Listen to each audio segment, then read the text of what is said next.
The second name in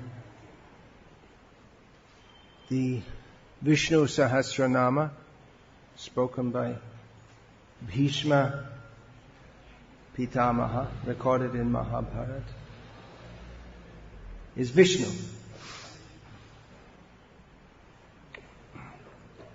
Which Vishnu, this name along with Narayana, are the two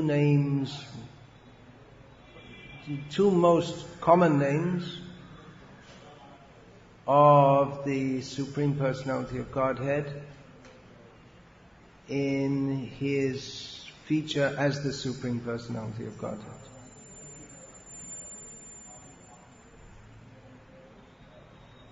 In other words, Krishna,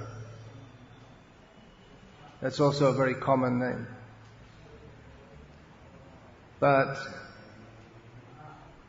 Krishna, although he is undoubtedly the Supreme Personality of Godhead, he generally functions, maybe it's not the right word, he generally acts not as the Supreme, in his day-to-day activities, you can say. He's Leela Parayana, Bhakta Vatsala. He acts as if an ordinary human being. Kritavan kila karmani saharamena keshava atimatyani bhagavan gurha kapata manushaha. The Bhagavatam describes that Keshava, Krishna, along with Rama, appeared in this world, performed various pastimes, apparently like a human being, even though he is beyond the status of human beings. He is Bhagavan. So, there are various terms which indicate the Supreme Personality of Godhead. Bhagavan, he who is full in 6 opulences. Ishvara, the controller. Parameshvara, the Supreme Controller, to define more emphatically the term Ishvara. Prabhu, the Master. These are various terms for the post of God. And Vishnu and Narayana are his specific names. Of course, there are many, the Vishnu Sahasranama, but these two are the most common names. And of the two, Vishnu is also used it would seem, in a more official way. Vishnu, just like we say, Vishnu Sahasranama, Vishnu Tattva, Vishnu Shakti, this Vishnos to Trini, what is that? Vishnos to Trini Rupa. Yeah, the 3 forms of Vishnu. It is not exactly defined like that, but generally it's so. Om Namo Narayanaya. It's when speaking of him in a manner beseeching him as our beloved, worshipable Lord, then Narayana is a more common term, whereas Vishnu, just like we have here, Vishnu Tattva, Vaishnava, the term is derived from Vishnu. Vishnu Sahasranama, the 10 avatars of Vishnu.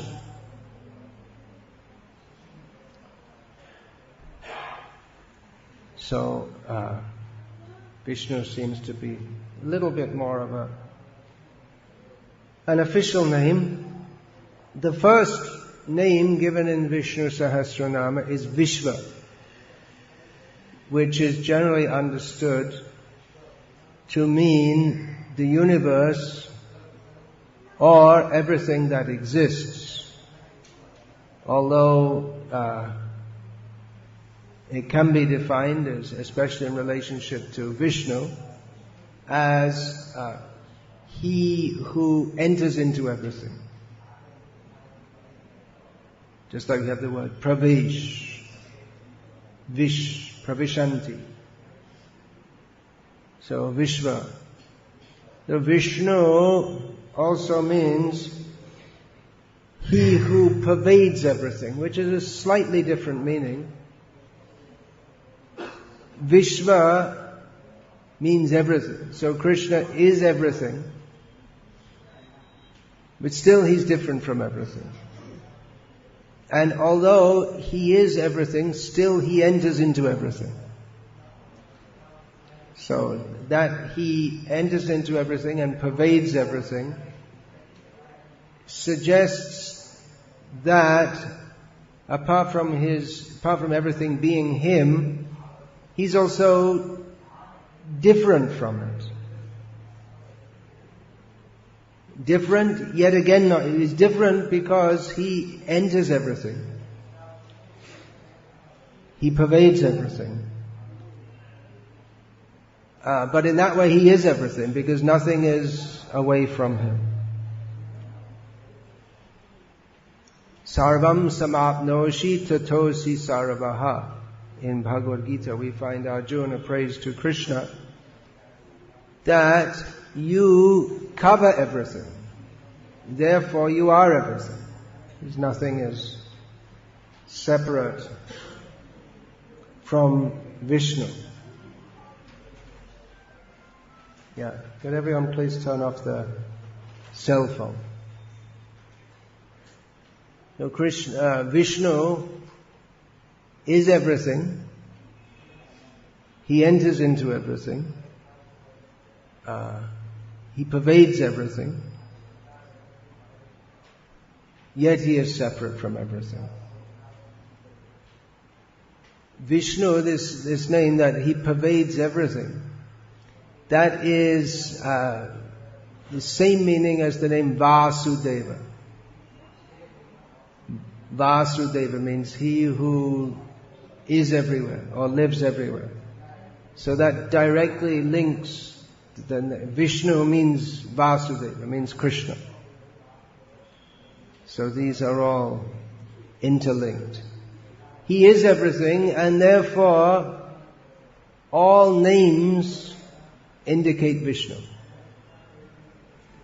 There's no name or no word which cannot be understood in relationship to Krishna.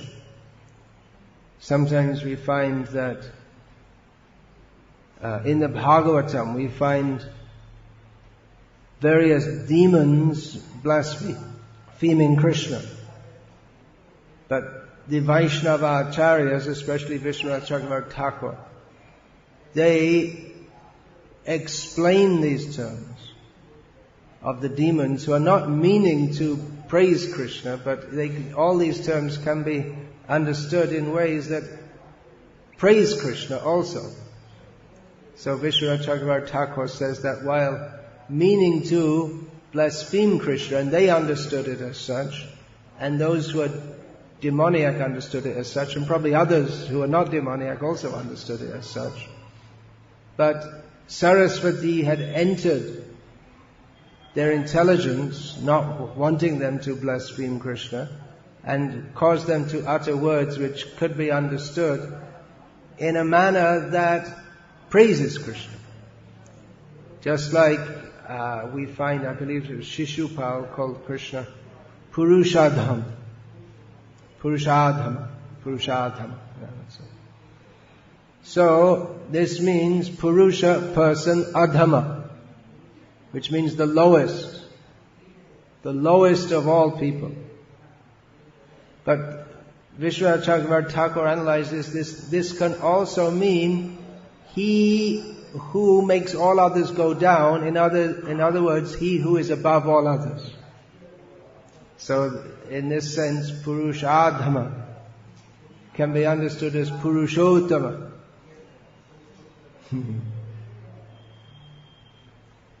So, the definition of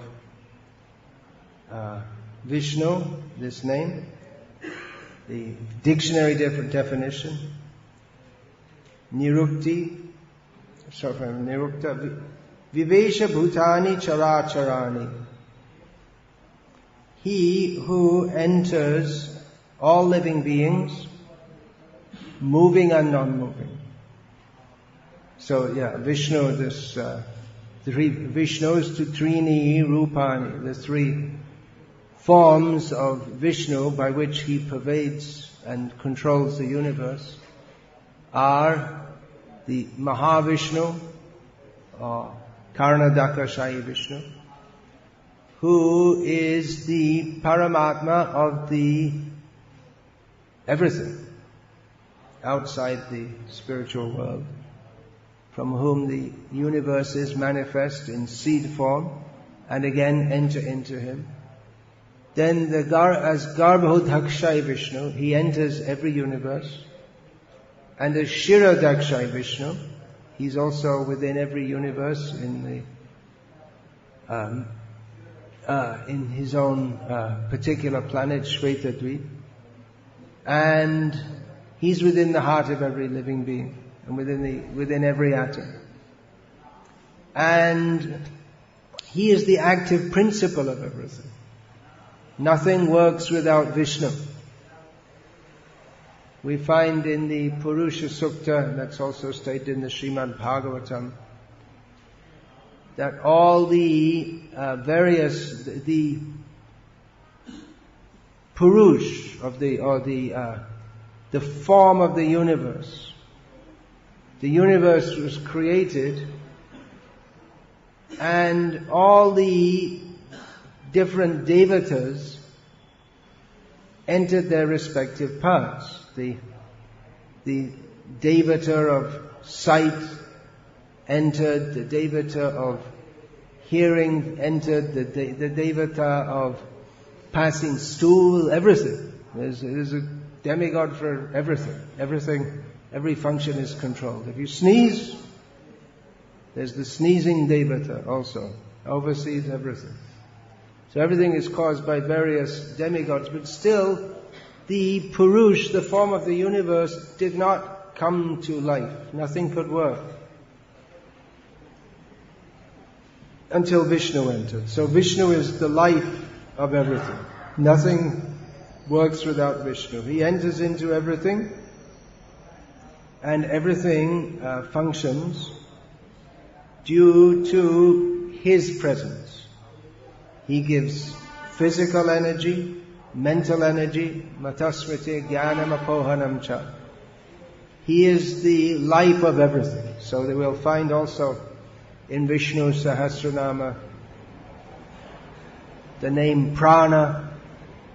So prana means the life force. So he is the life force of everything. By entering into everything, he energizes everything.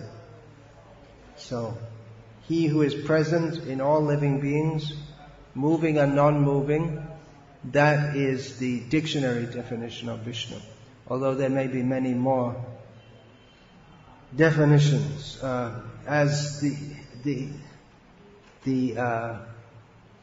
overseer of the Sattva Guna, he's and the maintainer of the universe. He is part of what is called the Trimurti, Brahma, Vishnu, Mahesh,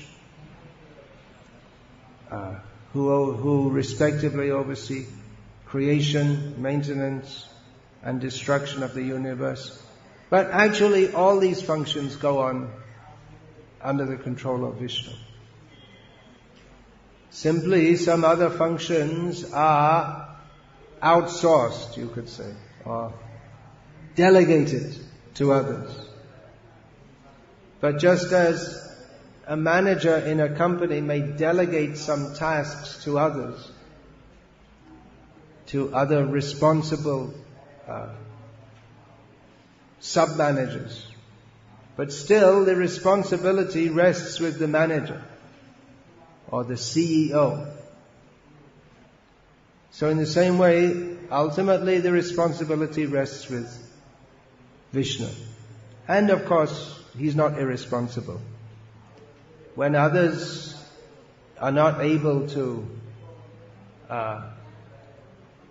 when even Brahma has difficulties or even Shiva has difficulties, then at that time Vishnu helps them. As we find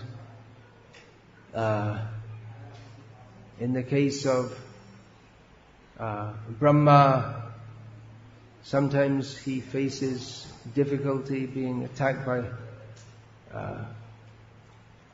or when the different demigods come to him complaining of the terrible demons that are causing so many problems, Brahma says, all right, now it's time for Vishnu to come. He doesn't personally sort that out. Lord Shiva also, we find in the case of Vikasa, who Vishnu delivered him. So Vishnu, he oversees sattva guna, which is translated as the mode of goodness. That way, sattva means existence. So that which he oversees existence. And the apparent bringing into existence and destruction of existence, that is overseen by Brahma and Mahesh. Now, generally it's thought that Vishnu, this name, is only suitable for outside of Vrindavan. In Vrindavan, Krishna is known as Gopal, Govinda, Giridhari, Gopinath, so many, Mukunda. But actually many of these names, they're also known outside. Damodar is especially a Vrindavan name. But many of these names are known outside. Many of the names outside Vrindavan are also used inside Vrindavan. Just like Murari, we'll find in the Bhagavatam 10th canto, is a name for Krishna. Now we don't find the Mura demon in Vrindavan. And actually, chronologically, the Mura, he was killed by Krishna after he left Vrindavan. So, many of these names, they can be used in relation to Vishnu also. Govinda, Madhava, all these names.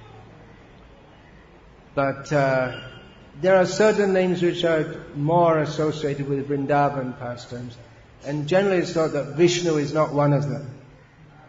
But we find also that we'll find in the 10th canto of Bhagavatam description of devotees in Vrindavan or specifically meditating on Krishna in Vrindavan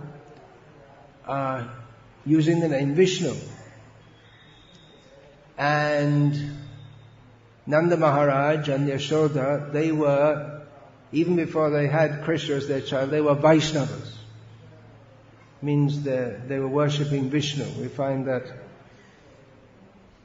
Yashoda Rani, she would pray when Krishna was apparently in trouble with the demons, her young child, she would pray to Lord Narayana that if I ever did any service to you, which she'd done throughout her life, she was worshipping Vishnu, then you please save my child. And she would always attribute Krishna's apparently miraculous deliverance from the demons due to the mercy of Narayana. Namo Deva Damodara Ananta Vishnu, we sing in the Damodar Ashtakam. So, Damodar Leela is very much Vrindavan Leela. There's no... In Dwaraka, and definitely not in Vaikuntha, there's no tying up Krishna and chasing him with a stick to punish him. That's very much a Vrindavan Leela.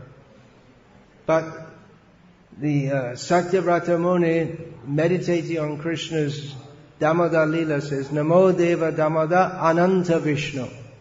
So there's recognition of, even while there's meditation on the very sweetness of Krishna, the Supreme Personality of Godhead, appearing to be so much subordinate to his devotee that he agrees to be tied up by his devotee. So, but at the same time, well, that's part of the sweetness of the Leela. I mean, mothers, mother punishing their child for doing something wrong is nothing unusual. It's nothing.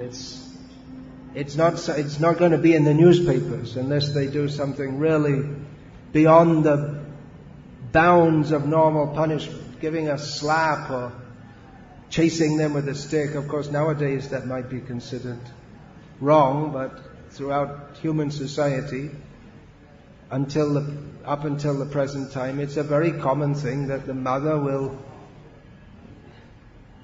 at least threaten to slap, or maybe actually slap, not the child for doing something wrong. And Krishna definitely did something. He was a very bad child. I mean, mothers would complain. Sometimes mothers complain, oh, a child is just too naughty. It becomes just too much. Can you imagine the Yashoda,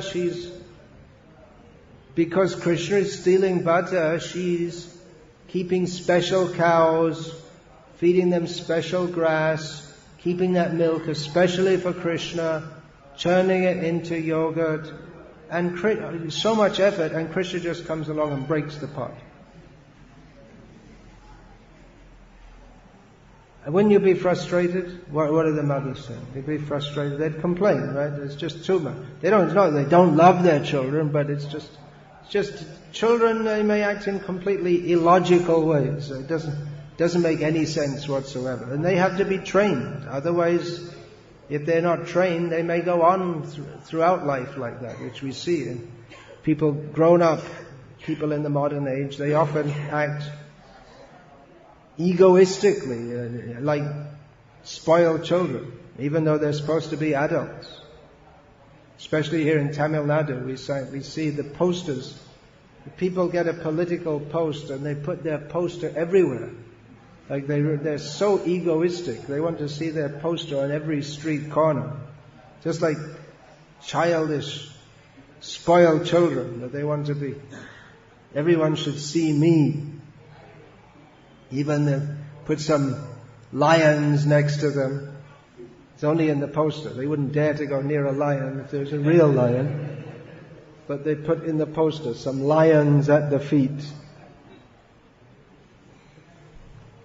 So, there's nothing unusual in a mother chastising her child. But then why are we commemorating that after so many years? Singing songs about it, having special one whole month dedicated to remembrance of it. It seems to be a very strange religion. But the point is, because Krishna is Vishnu. The residents of Vrindavan, they kind of know that, but they kind of know it, but they're not really that much cognizant of it, because they just love Krishna, not because he's Vishnu,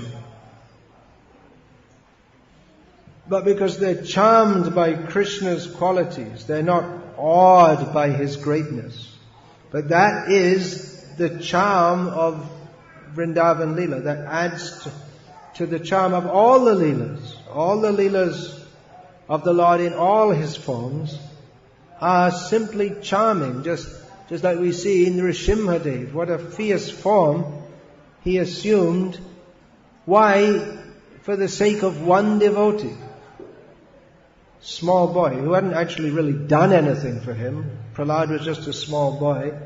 He didn't really do anything. He didn't go out and preach all over the world. He hadn't built any temples. He hadn't really done, you could say, he hadn't really done anything, but he just loved Krishna. Only just loved Krishna. Well, that was it. That was the qualification by which Nrsimhadev upset the whole universal order. Of course, Hiranyakashipu had upset it, so Nrsimhadev's upsetting the universal order was putting it back in the right order. But Nrsimhadev came not so much to rectify the situation in the universe as to protect his devotee. So that's what makes it very sweet. Gajendra Moksha Lila, the devotee in the form of an elephant in the jungle.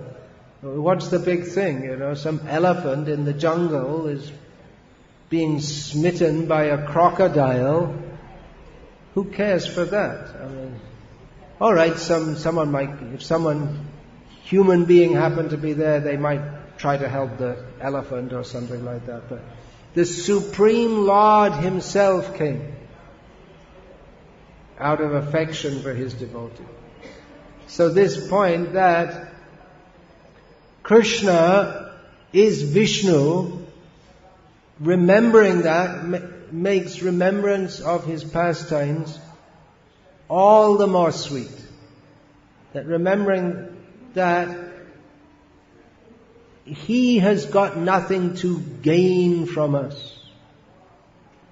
He is inherently far superior to us in every respect. But out of His kindness, He comes as if He were one of us. That He comes to save His devotees. He comes as Nrsimha, this Prishni Garbha who delivered Gajendra. And then in His human-like forms, we say human-like, although actually the human forms are a reflection of the godlike forms, but we say from our perspective human-like forms. They are the sweetest leelas, because after all, if God is in the form of a half lion, half man, or a fish, or a pig, it's not so easy to interact with Him in a very intimate manner as if He's a human. So, this Krishna Jote Kela Saravotam Naralila Naravapu Taha Shwarup. In the Chaitanya Charitamrita it's described that among all Krishna's plays, He's playing, His Leela is game for Him. Krishna Jote Kela Sarvotam Naralila. The best of all are those in the human-like form, and His very form, what we may call His original form, is Naravapu, it's the human-like form. So in those we have, Parashuram is an empowered incarnation. We don't hear so much of loving exchanges with him. His very violent form, killing all the Kshatriyas. Vaman Leela, it's very sweet. He's living with the demigods as their own relation, as the brother of Indra.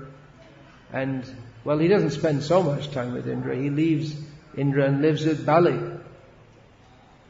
First he condemns him, cheats him, takes everything away from him, condemns him to the lower regions, and then he goes and lives with him as his servant. So these are all very sweet leelas. Ram Leela is very sweet. Buddha Leela, not very sweet. It's devoid of any sweetness. Only Buddha means intelligence. Only intelligence, but no sweetness. No lila, we can just intelligence, intelligent observation of this world. Kalki also. I mean, sweetness must be there. The Supreme Lord is not devoid of sweetness at any time, but different qualities are manifest in different avatars more. And Krishna is Prem Purushottam or Lila Purushottam, because all the qualities of Bhagavan are fully manifested in him. And the most important of those is Prem, love for his devotees, which is manifested in his Lila. So he's known as Prema Purushottam or Lila Purushottam. Lila Purushottam, of course all the different Vishnu forms have their Leelas, but most of their Leelas are they have some function to perform in the matter of universal affairs.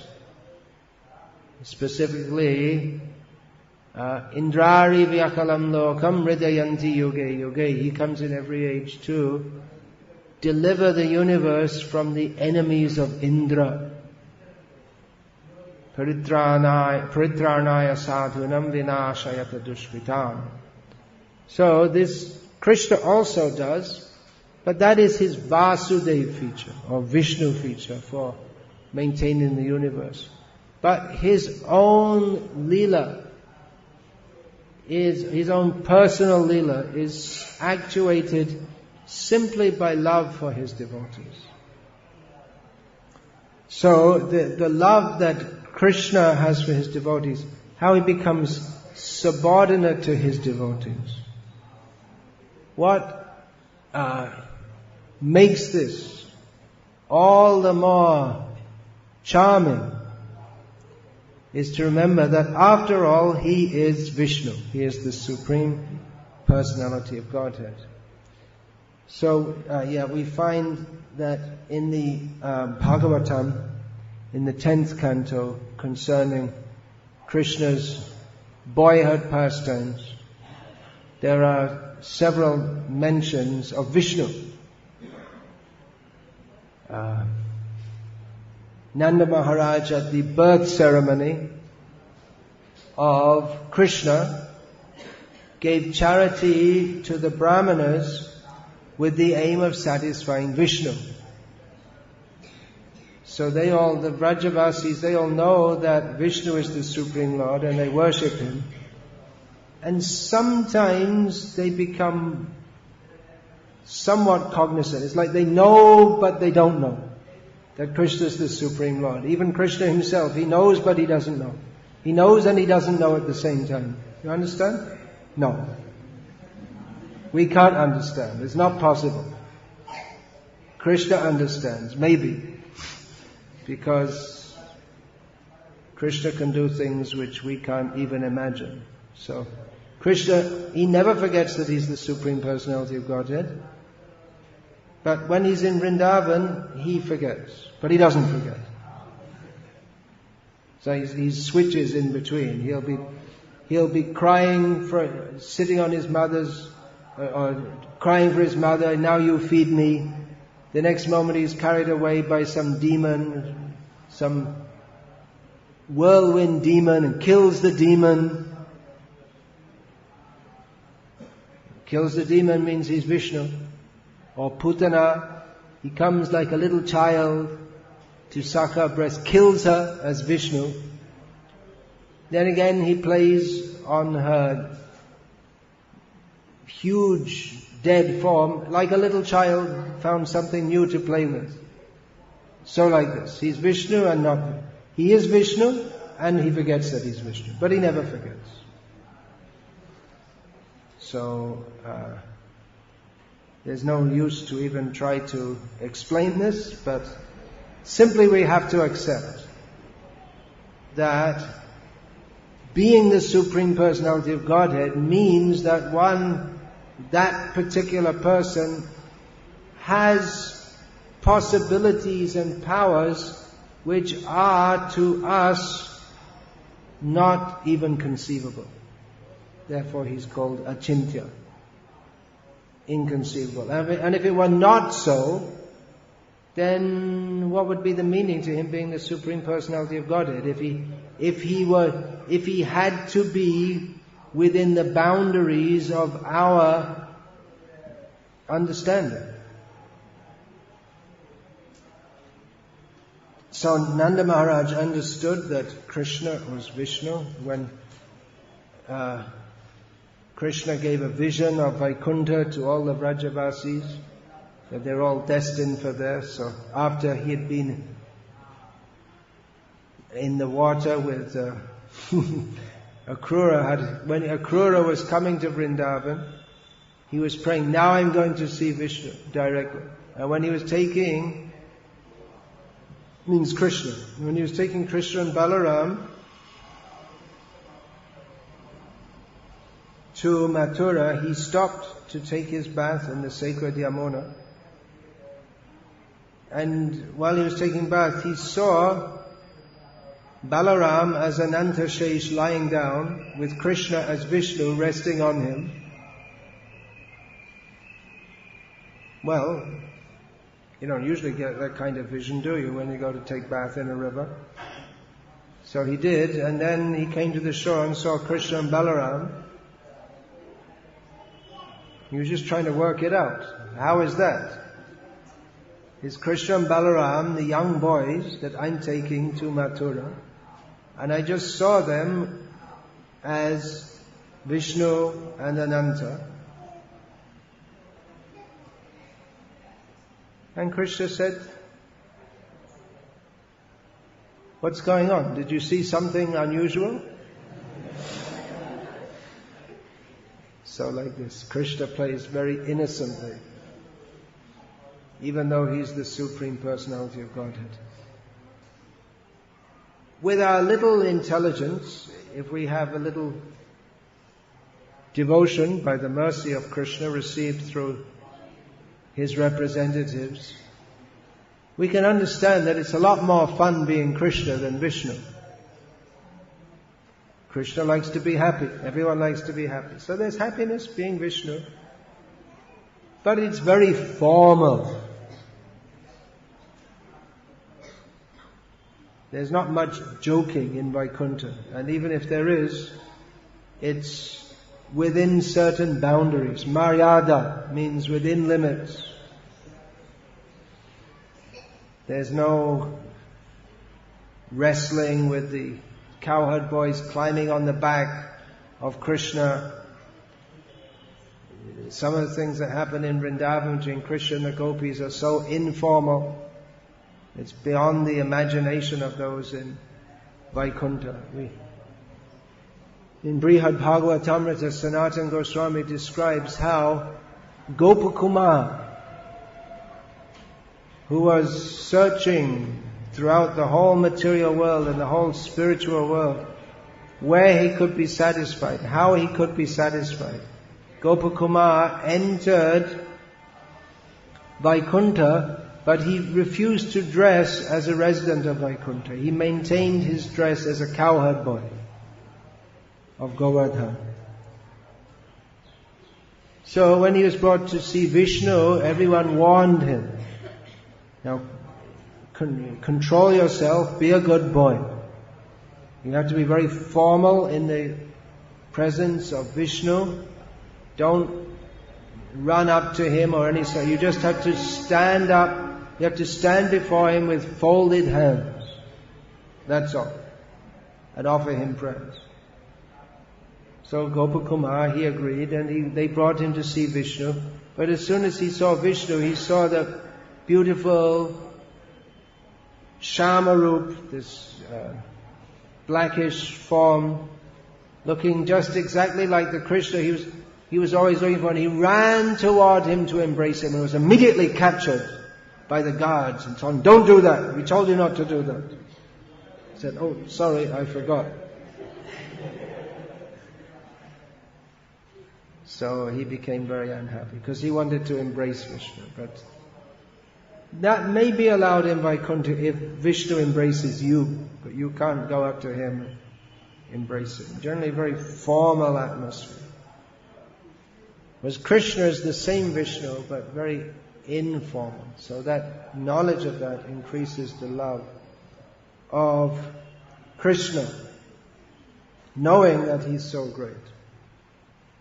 Yeah, so I was saying how Yashoda would think that Krishna is, all these calamities are happening to Krishna, but because Narayan is protecting us, Krishna is not getting harmed.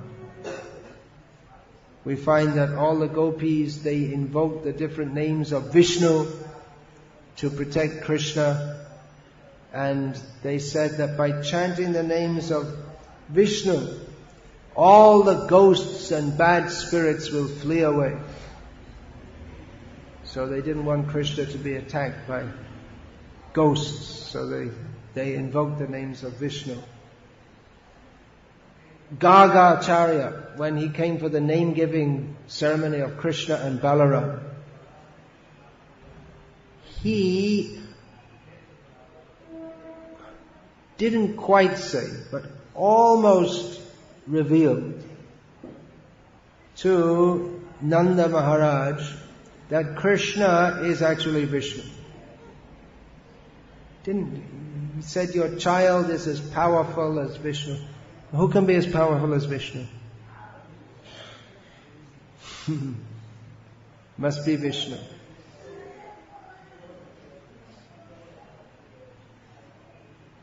Idanim Krishnatam Gata. What is that verse?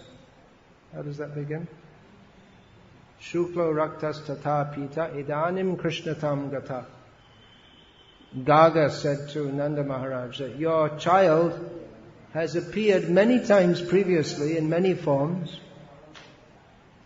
Previously he appeared in a white form, a red form, a yellow form, and now he has appeared in a Krishna form, black form. So in this way, Garga, he gave an indication. Actually, this is Vishnu. And generally people consider Krishna to be the 8th avatar of Vishnu, which is true, from one perspective. That's stated in Shastra, so it can't be untrue. It's true from one perspective. But the more complete perspective is that all the Vishnu forms emanate or come from, he's the origin of all the Vishnu forms, even though they're all eternal. Just to give an example, in Britain, the prince, it often happens, like this Prince Charles, who's now in line to be the next king, I'm pretty sure he did, and Prince Andrew, in their youth they joined the armed forces.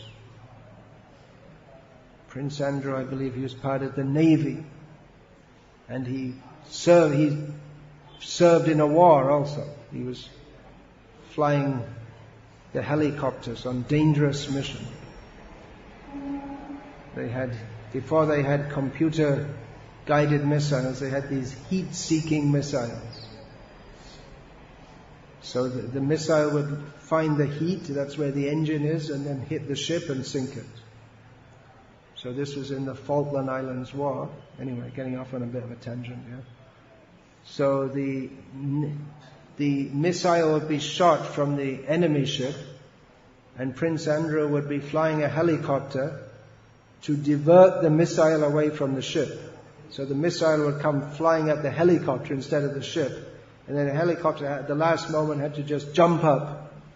And then the missile would just fly and go in the sea without any harm. So it was somewhat dangerous mission. Some people doing that, they got killed doing that. So anyway, Prince Andrew was in the Navy. So even though he's in a position higher than the highest admiral in the Navy, but because he's acting as a Navy officer, he has a role within the Navy also, as an officer or whatever. And to follow the protocol, he takes orders from senior officers and acts as an officer within the Navy. Even though theoretically he can give orders to everyone. Everyone understands that actually he's in a higher position than everyone, but he takes a certain position, as if he's just part of the normal proceedings. So in the same way, Vishnu is described as being the source of all avatars, including Krishna. So Krishna comes, because he is the Supreme Personality of Godhead, he comes as an avatar of Vishnu, who is he is the Supreme Personality of Godhead. He is God, 100% Supreme Personality of Godhead. And Krishna is the Supreme Personality of Godhead plus more. More than just being God, he's the son of Mother Yashoda, which is more than and not less than God. So these are all points which can be understood, not exactly by brain power, but by bhakti. This is not so much. This is Vishnu Tattva Vichar, consideration of the principle of Vishnu, by which he is the Supreme Personality of Godhead. But Krishna, who is the Supreme Personality of Godhead, is better understood, his pastimes are better understood by Rasa Vichar, by understanding that God is not just God officially, but unofficially also. So the unofficial part is the really interesting part. That's Rasa Vichar. So Vishnu Sahasranama establishes the godness of God. Having understood that, we come on to his ungodly pastimes, his immoral pastimes. They may seem to be immoral to persons who don't understand the transcendental morality of Krishna, in which the underlying principle is that Krishna lives only for his devotees. And what is required to protect and nourish and please his devotee, that Krishna does. That is his morality. He's exceedingly biased.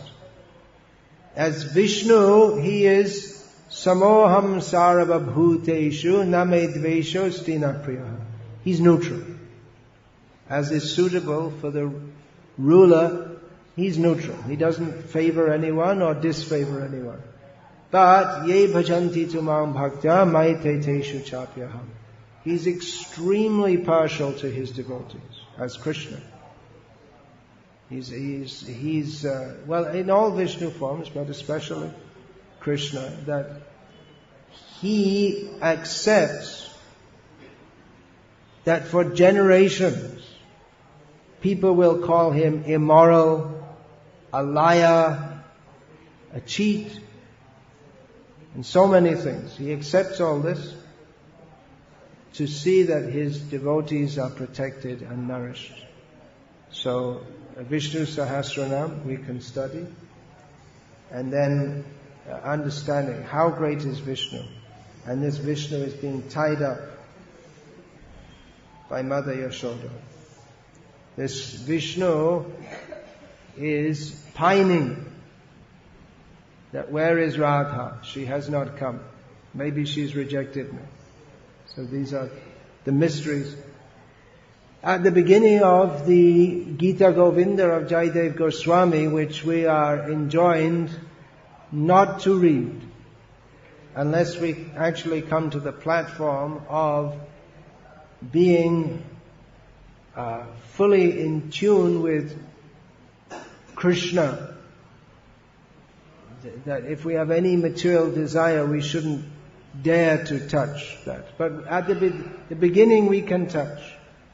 Where Jayadev Goswami, the author, he establishes who is this Govinda,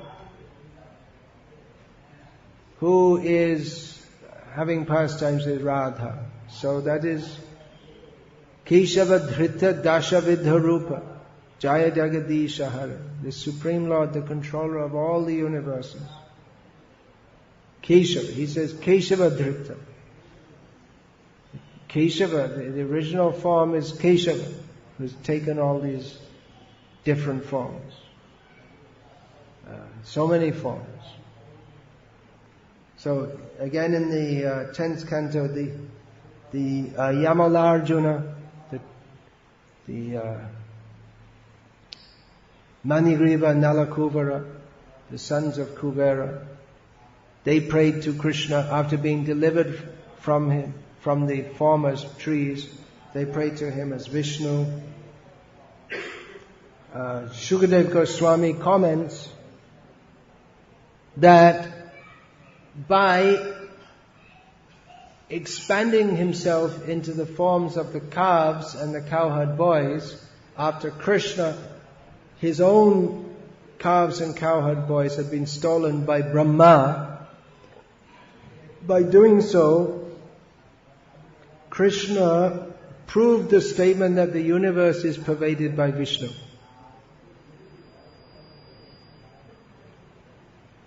Brahma, he didn't recognize Krishna as Narayana. He thought that this is very strange. Narayana, I know, he's my father. He's the Lord of everything. And I saw that Narayana had appeared as the son of Vasudeva and Devaki. I saw that four-handed form. But now something seems to have gone wrong. Because Narayana doesn't do things like this. Every day going out with some cows, barefoot, and just eating some food with sometimes with his left hand. And even these boys, they're just very ordinary people, these young boys. They're just some village boys. They go with him, they fight with him. Something went wrong here. What happened to Narayana? I don't think this is Narayana. Something wrong. This can't be Narayana. It's not. We know Narayana. He's supreme, powerful, great. This is not Narayana. Brahma was very doubtful. He was wondering what had gone on. So he thought to test what's going on. So he stole the calves and cowherd boys. He thought, well, see, if I can take them away, that means he's not Narayana. Then he thought, oh, wait a minute, what if he is Narayana? Then I'm in trouble. Then he went back again and he saw that all the calves and cowherd boys, they're again with Krishna. So wait a minute, I just kidnapped them. And he looked back and saw they're still kidnapped. And then he saw they're still with Krishna and he couldn't understand what's going on. Then he saw every calf and cowherd boy as a form of Narayana. And each one of them was being praised by all the bands of the demigods. Then he thought, oh, he really is Narayana. So this proves that by doing this, Krishna showed to Brahma, he established the principle that Vishnu is all-pervading. Krishna can take any form, any time, any place.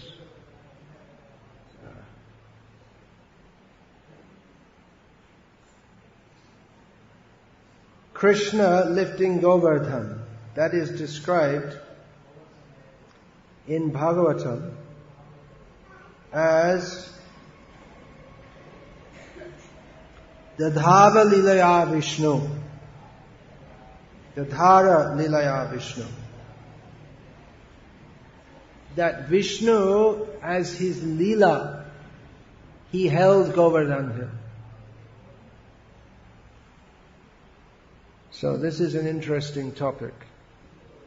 Krishna is the Supreme Personality of Godhead. As Nanda Gopal, he appears as an ordinary person.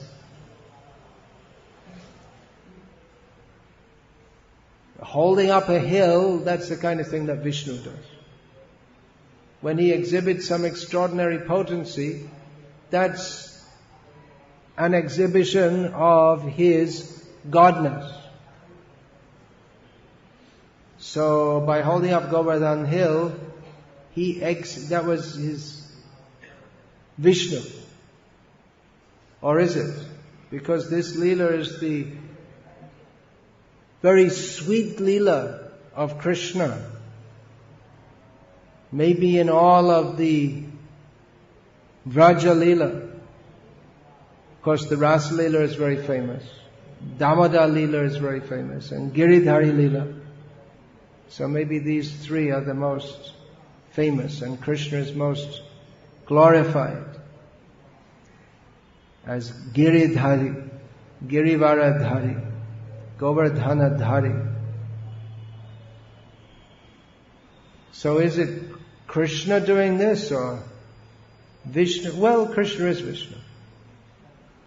And sometimes he exhibits such potencies, not for killing any demons. Of course, in this case, it was practically a side issue, although it might have appeared to be the main issue, that he was curbing the pride of Indra in lifting Govardhan. But the real thing was that he was there together with all the Vrajavasis for 7 days and 7 nights together. So Krishna exhibited such potency, which is unusual for a young boy to lift a mountain. It's not a very common thing, is it? But the Vrajavasis, they were so convinced that Krishna is just one of them, that they thought, well, if he's doing it, then we should be able to do it also. So sometimes after all, sometimes Krishna, when he's very young, then he's Nanda Maharaj, he brings the padukas, the wooden shoes of Nanda Maharaj. With great difficulty he carries them, because they appear to be, he brings them to Nanda Baba. It seemed very difficult to him to carry such things. The cowherd boys, they wrestle with Krishna. Sometimes they defeat him. So they thought, well, if Krishna can hold a hill, we can too. So sometimes during the 7 days they would say, hey Gopal, you must be getting a little tired holding that hill. Maybe someone else can hold it. You can take a break. So Krishna just let them a little bit. And they couldn't do it. They could have done it if Krishna had empowered them to do so. But Krishna, he had some special purpose to be together with all his devotees, all together under the Govardhan hill. So that's Dadhara Lilaya Vishnu. By Vishnu, he's the Supreme Lord. Again here, Vyasadeva is reminding us, don't doubt, don't think he can't do it. This is just his pastime. He's Vishnu. He can do it, He holds up millions of universes. As an Anta, he holds the whole universe on his head, just like if you had a mustard seed on your head, would you feel it as a great burden? Not at all. He wouldn't even be conscious of it. So in the same way, Ananta holds the universe on his head, and he's not even aware of it. He's just in bliss, glorifying Krishna. He's not even aware. It's like he has a mustard seed on his head. So in the same way, for Krishna to hold up millions of universes, it's no difficulty for him. So what is the difficulty for him to hold up a hill? So he's not glorified in Govardhan Leela for picking up for the fact that he picked up a hill, and that's something very glorious, he's a weightlifting champion or anything like that. But because of the sweet pastimes, the sweet exchanges he enjoyed with his devotees at that time. Again, Krishna in Vrindavan, the Brahmanas who are performing yagyas, after their wives had gone to Krishna, bringing Krishna the food which was supposed to be offered in the yagya, and the Brahmanas had become angry, then afterward they realized that, oh, you see, we're performing these yagyas, and the yagyapati, the Lord of sacrifice, is Vishnu, and he personally came and asked for the food, and we didn't give it to him. So how condemned are we? Dik, they said. They're condemning themselves. So they recognized Krishna is Vishnu. They recognized too late for themselves. Then another famous and important verse in the 10th canto. This comes at the end of the description of Krishna's Rasalila. Vikriritam vrajavidhu biridang cha Vishnoho. After describing the Rasalila of Krishna, Vyasadeva, he reminds the hearers that these are pastimes of Vishnu. Do not be dismissive. Do not be envious or blasphemous. This is the Supreme Personality of Godhead. So again, Vishnu, in his Narayan form, he doesn't have Raslila. Krishna has Raslila. But we should remember, he is Vishnu. There's nothing blameworthy. Everything is perfect in Vishnu. So the gopis, when they were lamenting that in separation from Krishna, they also said that he's like Vishnu. So they're aware of Vishnu, and sometimes they're aware that Krishna is Vishnu, but they're aware, in Vrindavan, the awareness that Krishna is Vishnu, it never predominates over there simply loving Krishna because he is their Krishna. He is Shama Sundara, Yashoda Nandana. That's how they know Krishna. Whereas in Mathura and Dwaraka, everyone is very aware that he's Vishnu. But still they have a loving relationship with him. But it is that loving relationship with him, that love is within certain boundaries of proper etiquette, understanding that he is the Supreme Personality of Godhead.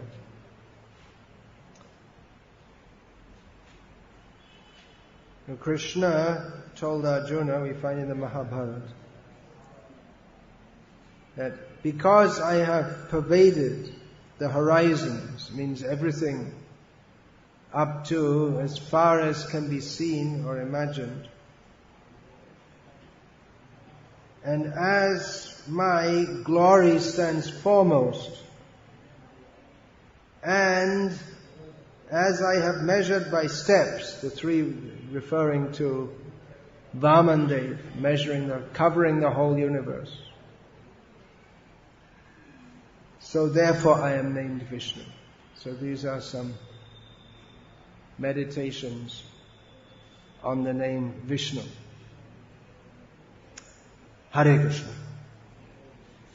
That's all I'll say now, unless anyone has any question. No? Alright, then we'll finish there. If you have a question, yeah, please ask it. Yeah, what's the question?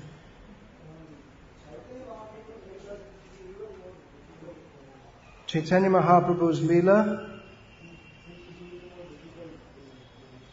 seems to be more difficult, more human-like.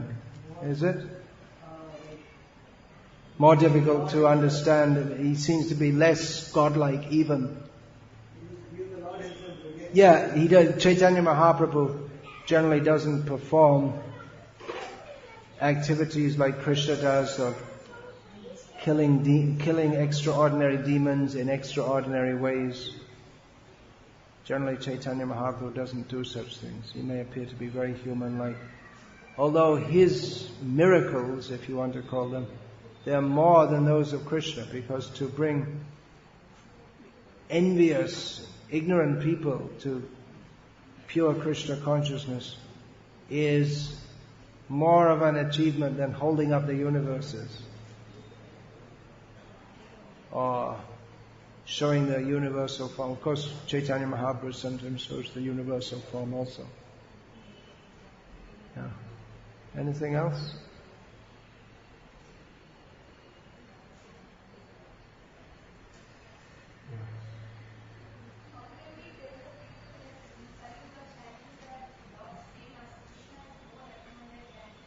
How can we convince people who are chanting Vishnu Sahasranama?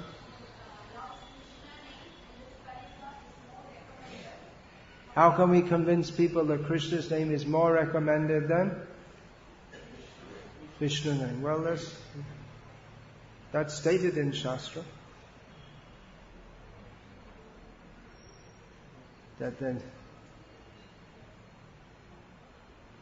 1,000 names of Vishnu is equal to one name of Ram. One name of Ram is equal to 3 names of Vishnu. Hare Krishna mantra is recommended for Kali Yuga. So Shastric statements are there. Practically we can see also. Srila Prabhupada has brought the Hare Krishna mantra. What is the effect of that?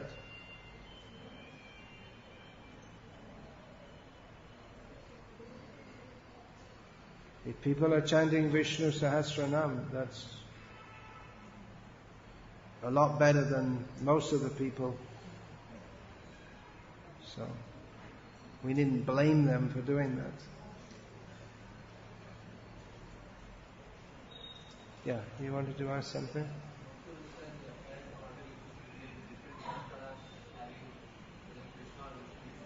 How to understand the apparent contradictions between different paramparas between Krishna and Vishnu as the Supreme. Well, they're both correct, but it's from different perspectives.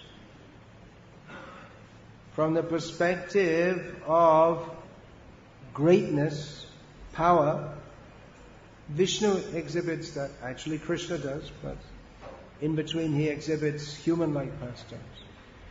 But from the platform of love,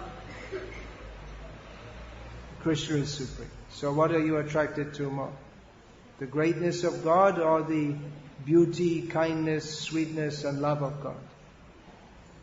So both are correct. Those who are more attracted to the greatness, the power and majesty of God, they will be more attracted to the Narayan form and they will accept him as supreme.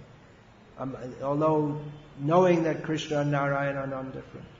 Those who are more attracted to kindness, sweetness, beauty and love of God, they'll be attracted to Krishna and accept him as supreme. But Krishna himself accepts the sweet pastimes of Vrindavan as supreme and the sweet devotees of Vrindavan as supreme. So Hare Krishna, we'll finish there.